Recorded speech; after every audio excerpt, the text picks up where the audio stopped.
Bom, dar aqui a análise do boletim Ecosys número 4, que trata do projeto de reforma administrativa enviado pelo governo ao Congresso e que ainda não foi objeto de deliberação. Então, a promessa do Arthur Lira que até o fim do ano esse projeto será aprovado, será discutido e aprovado. E é uma ameaça que está pendendo aí sobre a cabeça de todos os brasileiros, não só a ideia de que a reforma administrativa seria um problema para o funcionário público, não é. É uma questão que atinge a todo cidadão brasileiro.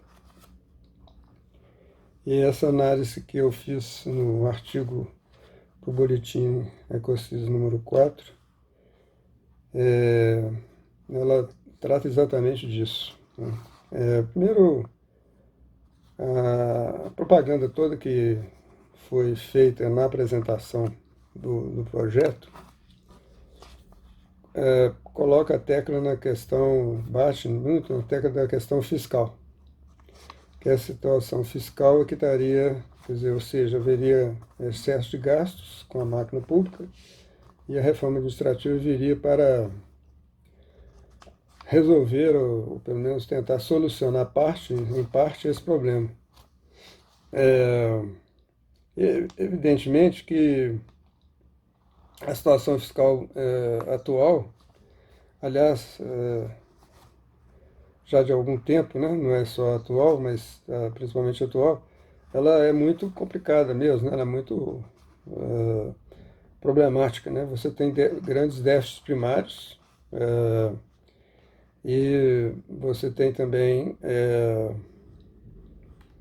o problema da limitação do orçamento, praticamente as despesas obrigatórias, aquelas chamadas despesas discricionárias, ou seja, onde o governo pode definir o que ele vai fazer. Praticamente, então, 98% das despesas são despesas obrigatórias, né? Então, dá uma rigidez muito grande para a administração da máquina pública. E outro problema também, que não é muito tratado pelo governo, né, é jogado para debaixo do tapete, é a questão da dívida pública, né, que também é muito comprometedora da saúde financeira do Estado, né. Então, uma grande parte das verbas do orçamento são destinadas à dívida pública e ela nem é citada como problema. Todo esse processo hoje é muito mais complicado do que anteriormente, porque desde 2015, né, com a recessão, e em 2016 continua o processo de recessão, desde essa época que o quadro de situação fiscal vem piorando cada vez mais, né? Na verdade, esse quadro, apesar de que no golpe de 2016 tentou adotar uma política de muita austeridade fiscal, né, com o famoso teto de gastos e com as reformas previdenciária e trabalhista, na verdade não houve uma alteração muito grande, porque o regime de teto de gastos levou a uma compressão muito grande de gastos do governo. Numa situação de recessão, significou você não ter como fazer a economia voltar a crescer. A recuperação foi muito tímida, logo em seguida veio novamente uma situação de desaceleração e essa desaceleração se juntou com a própria pandemia, né? Então, o que você tem no Brasil é uma eternização da situação da recessão 2015-2016. O crescimento não é suficiente para fazer com que o Estado haja no sentido de fazer a economia voltar a funcionar de maneira razoável. No Brasil se calcula que o crescimento mínimo necessário para que a economia funcione equilibradamente, é 5% de crescimento ao ano, que nós já não temos há muito tempo, né? O último ano que a gente teve um crescimento razoável, né, foi no governo Dilma. Mesmo assim, você teve taxas que foram abaixo dos 5%. O objetivo do segundo mandato da Dilma era exatamente essa meta de crescimento de pelo menos 5%, mas ela foi impedida de dar continuidade ao seu governo com um golpe que a gente sabe que foi também militar, né, atualmente. Bom, os objetivos, então, vamos dizer, propagandísticos da reforma são esses, né? Você vai resolver o problema do déficit, da situação difícil de administração do, do aparelho do Estado e tal. Na verdade, os objetivos reais não são esses, né?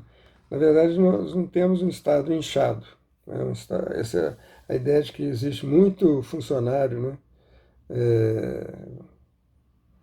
Completamente ineficiente. Essa é a ideia que é propagada, né? O Estado é ineficiente, o Estado é cheio de funcionário que não trabalha, que não produz, etc.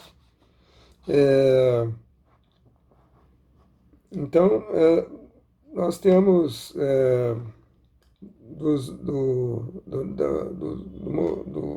da força de trabalho em geral no Brasil, nós temos apenas 12% de servidores públicos. 12% da força de trabalho são servidores públicos.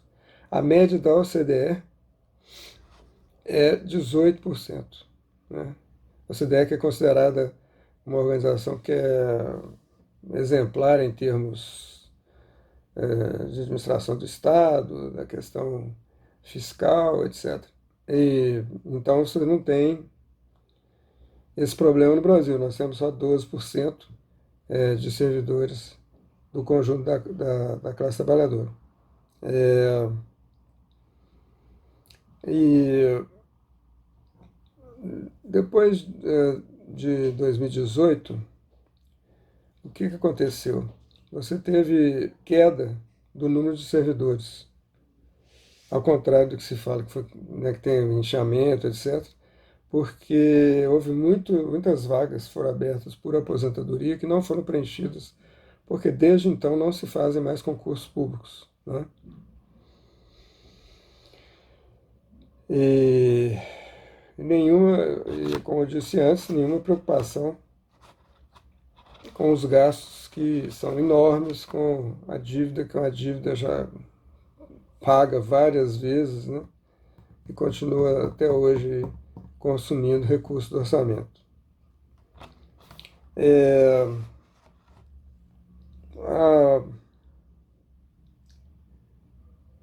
Você tem a PEC 32 de 2020, que é a PEC da reforma administrativa, ela tem uma metodologia própria, né, de implantação.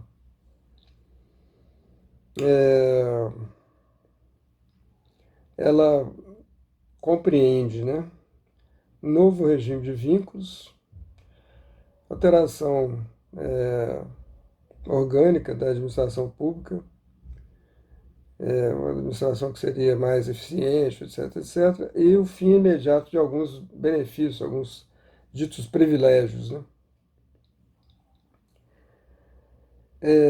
A lei não está contendo toda a reforma administrativa, ela coloca alguns princípios básicos e algumas mudanças estruturais, e depois você vai ter projetos de lei complementar que vão ser apresentados no devido tempo, que aí vão trazer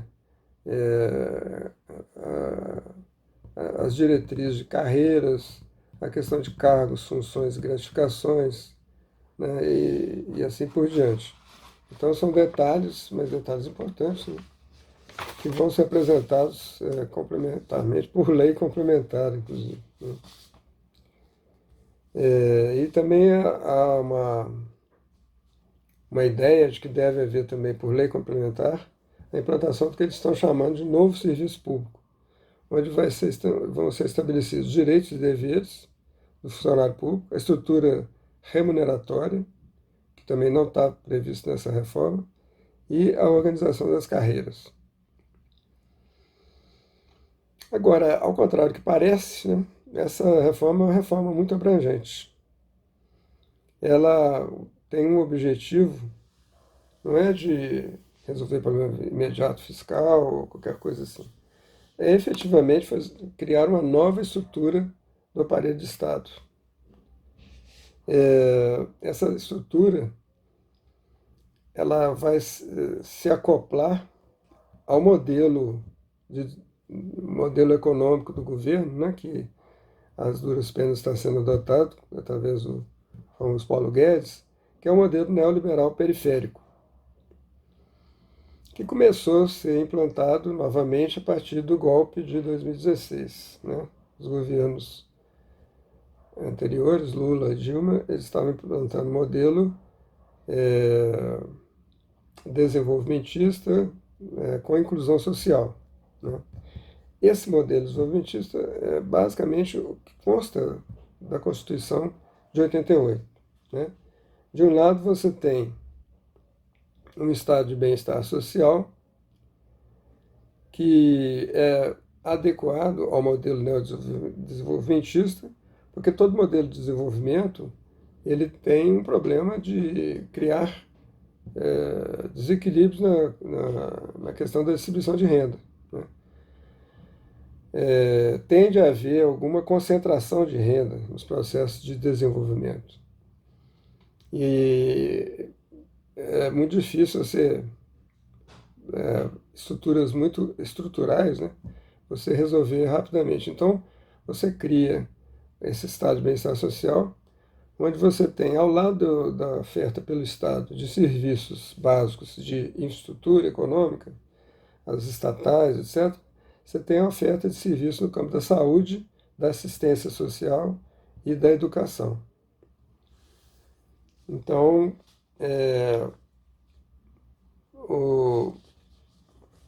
essa estrutura de Estado, então, ela coloca o funcionário público, ele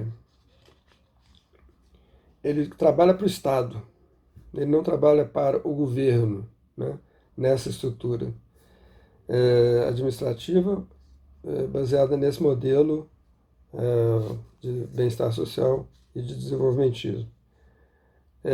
Por isso que tem um regime jurídico único. Né?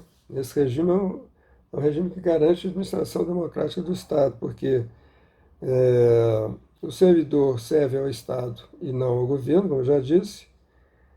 O desligamento só ocorre caso haja descumprimento de normas do Estatuto do Servidor ou aposentadoria. O funcionário público ele segue alguns princípios, né, de representatividade, publicidade, eficiência. Todos eles são considerados e tratados no artigo 37 da Constituição de 88. Ou seja, o funcionário público é um representante do Estado. Né?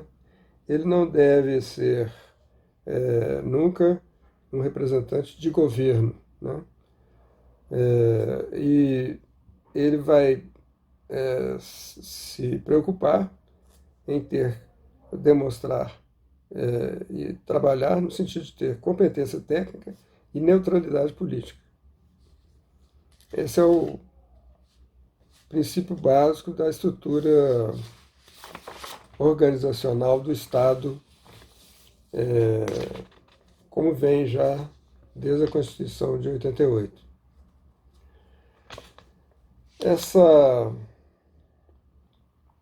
proposta de reforma administrativa, ela vem no sentido de mudar completamente a estrutura do Estado. Por isso que é chamada, inclusive, de nova administração pública. Essa nova administração pública, ela não é nem estado de bem-estar social, nem estado desenvolvimentista. Ela nega as duas funções do Estado e substitui por um Estado liberal voltado para o mercado. Portanto, qualquer função de regulação do Estado sobre a atividade econômica é, é retirada, né? No caso do governo Bolsonaro, você tem, por exemplo, a questão do meio ambiente. Quer dizer, a questão do meio ambiente não é porque o ministro está passando a boiada, ou coisa do tipo. É, na verdade, uma proposta política do modelo neoliberal periférico, em que a questão de regulação não deve é, ser atribuição do Estado. Isso deve ser feito pela autorregulação das entidades privadas, né? Então o Estado deixa de ter essa função, que é precípua, né, que é muito especial no modelo anterior, e passa a ser agora um Estado voltado para o mercado. É, como diz o Bolsonaro, não existe civilização, existem interesses econômicos, né? Então, isso significa tornar o Estado totalmente submisso à voracidade do capital privado. Então você tem, por exemplo, nas reformas anteriores, a reforma da Previdência é a destruição da velhice, né? A reforma trabalhista destrói qualquer proteção da força de trabalho. A reforma tributária omite-se na questão da equidade da distribuição de ônus e bônus entre capital, Estado e trabalhador, né? É aquela questão que eu falei do estado de bem-estar social, né? O Estado deixa de ser, então, portanto, um órgão para fornecimento de serviços públicos para ser um manancial de oportunidades de investimento e negócios para o capital privado. É uma nova via, é um novo horizonte que se abre de atividades que vão, praticamente todas elas, né, que é o Estado que fornece, vão passar a ser oferecidas pelo capital privado, operando pelo Estado, né, agindo pelo Estado. Quem vai representar o Estado não é mais o funcionário público, não é mais o Estado propriamente dito, é o capital privado, né? Então, há uma alteração na reforma administrativa dos princípios básicos que regem a questão do Estado, né? Substitui aqueles princípios que a gente viu anteriormente por outros princípios. Então, você tem inovação e transparência, que é uma coisa da chamada modernização do Estado, né? Que, no caso do governo Bolsonaro, a transparência é quase nenhuma, né? Mas, enfim, seriam os atributos mesmo de um Estado moderno, né? Mas eles vêm também com outros princípios, como o princípio da responsabilidade, da unidade, da coordenação, da boa governança e da imparcialidade. Ou seja, são princípios que orientam para a atuação junto ao mercado. É uma orientação privatista, né? Esses princípios são incluídos pela reforma, que é uma PEC, Proposta de Emenda Constitucional, no artigo 37 da Constituição. Vai substituir aqueles princípios que a gente viu anteriormente, né? E agora o principal princípio novo que é acrescentado é o princípio da subsidiariedade. Porque esse princípio da subsidiariedade faz com que, na verdade, o Estado passe a ser uma atividade subsidiária à do capital privado. Então, é uma inversão de papéis. O Estado, em vez de regular a iniciativa privada, ele é regulado pela iniciativa privada, né? Então, só no caso, uma coisa que o Estado faz que não pode ser, de maneira nenhuma, ser feito pelo capital privado, e são poucas as atividades, essas então vão ser feitas somente pelo Estado. Mas, em princípio, tanto é que as cadeias públicas, né, as famosas propostas de PPP nessa área, então significa que a atividade princípio do Estado são praticamente nula e a iniciativa privada toma de assalto o Estado e faz o Estado ser que sempre foi representante dos interesses da burguesia, etc. Mas aqui se torna uma coisa mais direta de um interesse dos setores das empresas sobre o Estado, né? A reforma é extremamente abrangente. Ela é um rascunho, na verdade, né, com esses princípios básicos, que são uma verdadeira revolução, ao contrário, uma contra-revolução, né, na estrutura do Estado, mas ela é muito abrangente. Ela abrange os servidores do Executivo, do Legislativo e do Judiciário, e das três esferas de federação, Estados, municípios e União. Ela rompe com o Pacto Federativo. Porque, por exemplo, na reforma da Previdência, ela foi adotada no governo federal e os estados aderiram ou não, os municípios também, né? Aqui não, aqui se trata de uma imposição já, modelo fechado, para todos os entes federados e para todos os níveis de administração, né? Todos os poderes, né? Executivo, legislativo e judiciário. Há uma chamada cláusula de escape que coloca o seguinte: a reforma só valerá para novos funcionários depois da emenda ser promulgada. Ou seja, tudo continua do jeito que está, os funcionários que estão lá atualmente no Estado não vão ser atingidos pela reforma, e você vai ter então dois regimes, um regime único ainda para esses funcionários e nova administração pública para novos funcionários. Ora, isso não é verdade. Isso é uma maneira de tentar passar boiada mesmo, né? Quer dizer,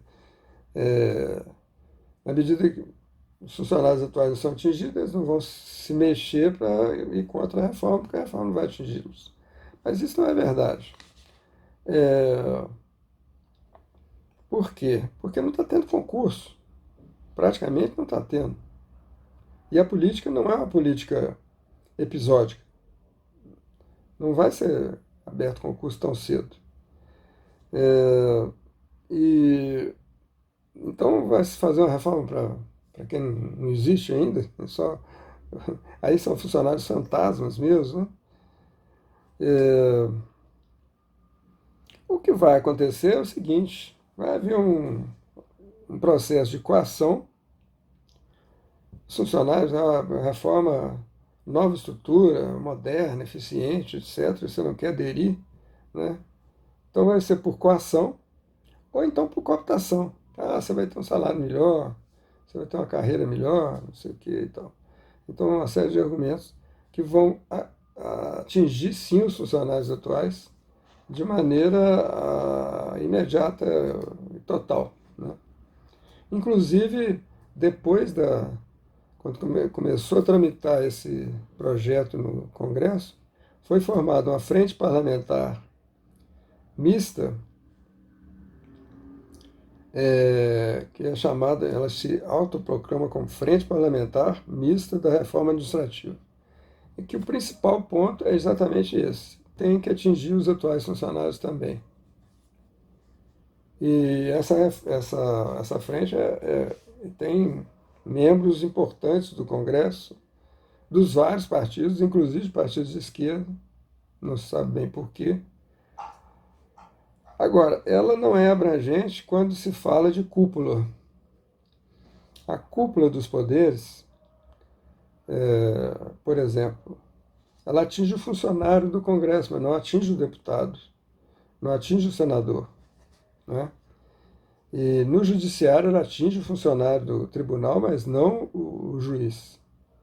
Então é uma reforma elitista, preserva todos os direitos, entre aspas, desses funcionários, que são os grandes consumidores, inclusive, de recursos do setor público.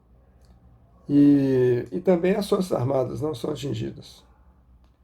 Mais uma casta, né? Quer dizer, são várias castas aí que casta no sentido de que legalmente, juridicamente, tem privilégios que os separam do comum dos cidadãos, né? E ao formar essa estrutura, isso também tem um objetivo, que é tornar administração pública cooptável, né? Na medida que essa cúpula passa a ter um espírito de corpo, né, próprio, ela muito facilmente pode ser cooptada pelas elites dominantes, né, na sociedade. Bom, no detalhe, você tem algumas mudanças com relação a questões assim especificamente administrativas. Não vou tecer muitos comentários sobre isso, mas é importante porque também diz respeito a algumas coisas estruturais aqui que vão ser mudadas, né? O regime jurídico único ele acaba, ele não vai ser mais, não vai existir, né? Pelo menos na nova administração pública, né? Aí você tem 5 novos vínculos em substituição aos do regime jurídico único. Por prazo determinado, por cargo de liderança e assessoramento, que vai substituir os chamados comissionados, que são aqueles funcionários que são contratados pelo administrador público, né, eleito geralmente, né, ou na órbita por exemplo, do prefeito, tem lá seus assessores e tal, e também os secretários, e assim por diante. Então, eles não são submetidos a concurso, eles são contratados nesse mecanismo de comissionamento, né? Vai ser extinto o comissionamento, vai ser substituído por cargos de liderança e assessoramento, e alguns deles vão ser submetidos a algum tipo de exame, não propriamente o concurso, mas uma seleção simplificada, como eles chamam. Não definiram muito bem como é que é. Tem também aqueles que são contratados por concurso, que são por tempo indeterminado,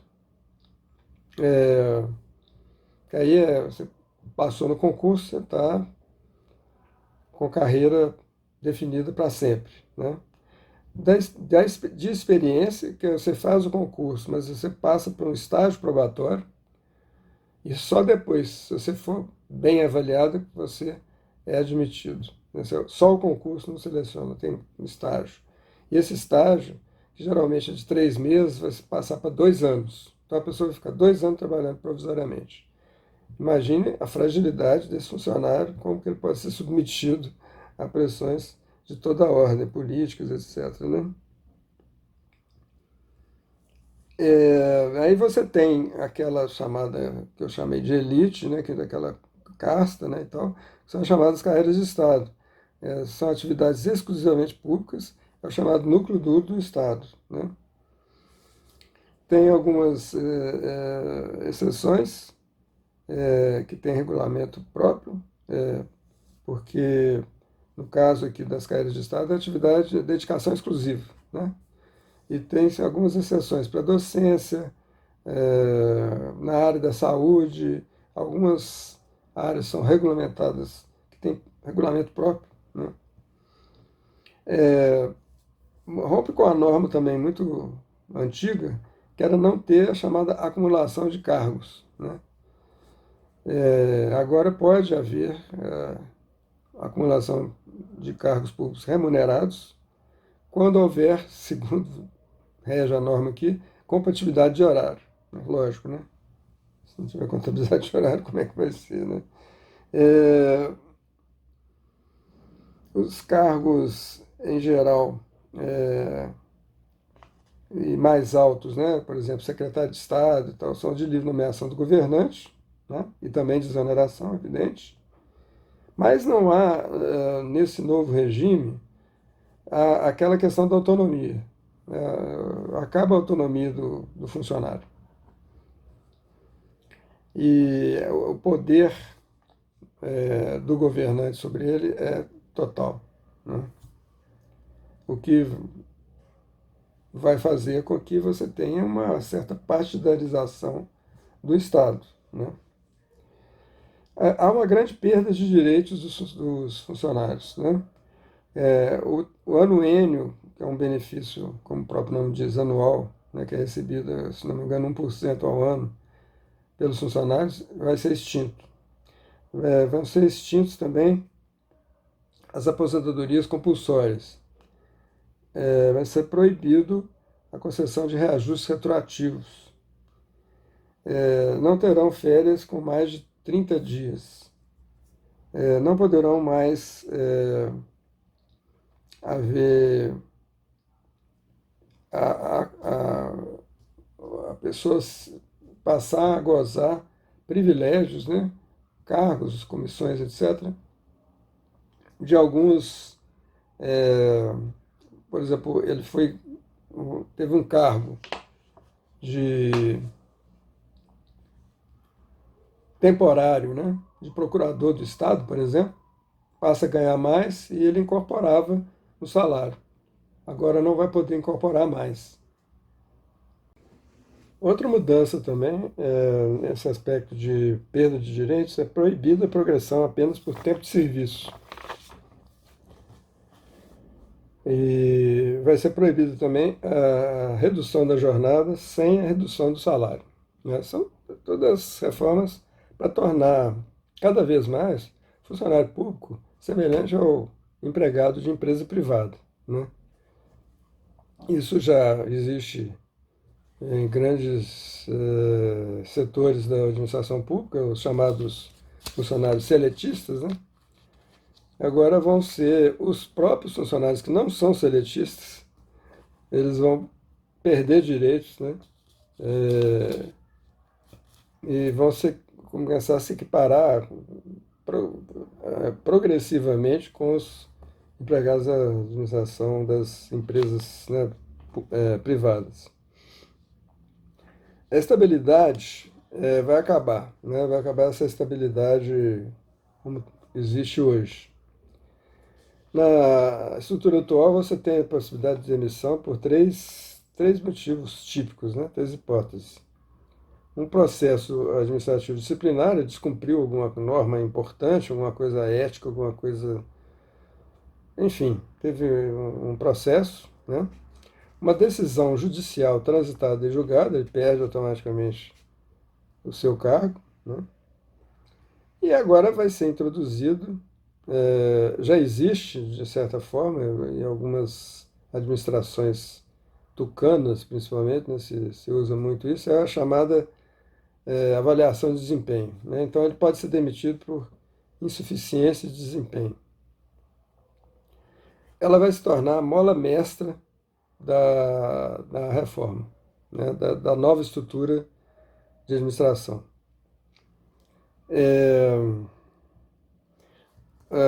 Quando da entrega do projeto no Congresso, foi feita uma promessa de que, promessa inclusive do próprio Bolsonaro, né, que não haveria desligamento por critérios arbitrários ou por políticos partidários. Né? É certo que isso aí não vai ser cumprido, porque há uma mudança no artigo 84 da Constituição que concede total autonomia do chefe do Executivo, no caso do federal é o presidente da República, né? Concede total autonomia para ele alterar a estrutura da administração pública. Ele pode extinguir órgãos e atividades, ministérios, autarquias e funções. Então ele pode alterar tudo, sem ser necessário uma lei. Não precisa ser votada uma lei no Congresso, né, na Câmara, no Senado, etc., para que se façam essas mudanças. A reforma, então, ela é ditatorial e abusiva. Né? Ela pressupõe uma grande importância para os gestores da máquina pública, né? Que vão ter total controle sobre ela. E por via de consequência, né, você vai ter uma submissão total do Estado a esse modelo neoliberal periférico. Quer dizer, vai deixar de ser política de governo para ser política de Estado. Esse que é o grande escândalo dessa reforma. Ou seja, você vai ter um Estado antidesenvolvimentista e antissocial instalado permanentemente no governo, independentemente de qualquer Quer dizer, vai ser uma estrutura que, se mudou o governo, mudou o partido, é contra aquela reforma, vai ter que fazer uma outra reforma e como é constitucional, vai ter que fazer a nova reforma da Constituição. É, isso e essa reforma, ela, é, ela estabelece parâmetros, né, que acabam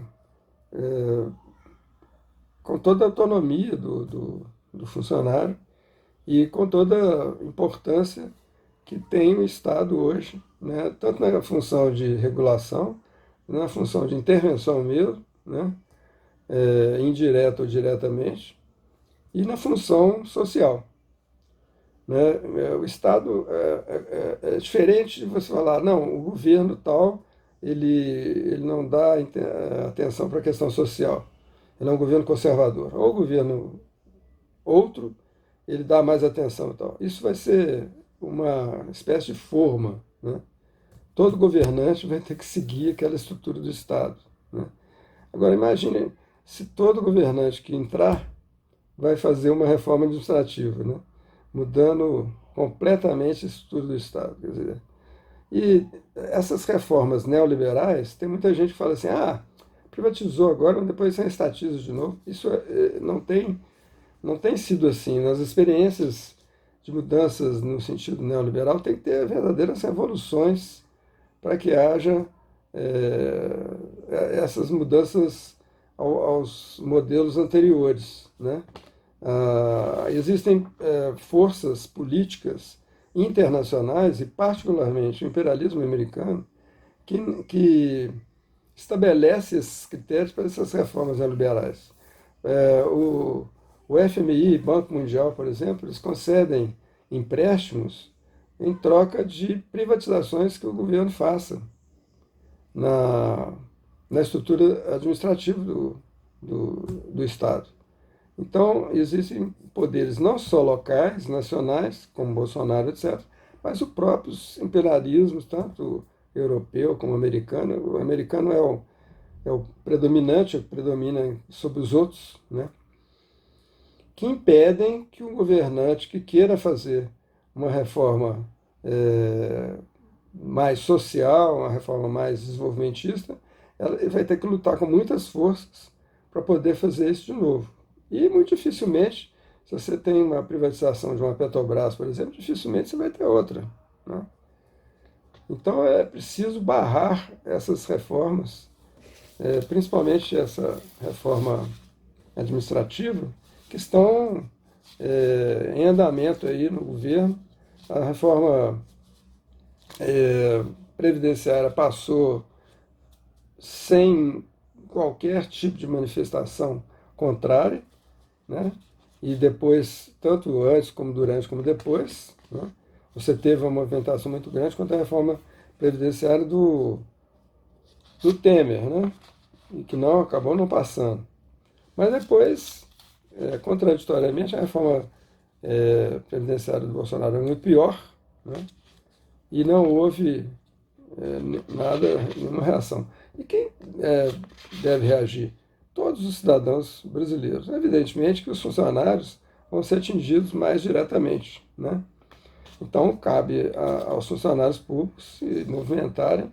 Eles não estão se movimentando, né? Não tem notícia disso, a não ser algumas palestras aí via internet, etc. Mas isso não é o suficiente, né? É preciso ter força para poder barrar, para poder pressionar a opinião pública, pressionar o Congresso, para que essas reformas não aconteçam, não passem. Esse artigo, então, está no Boletim Econômico Ecosis número 4.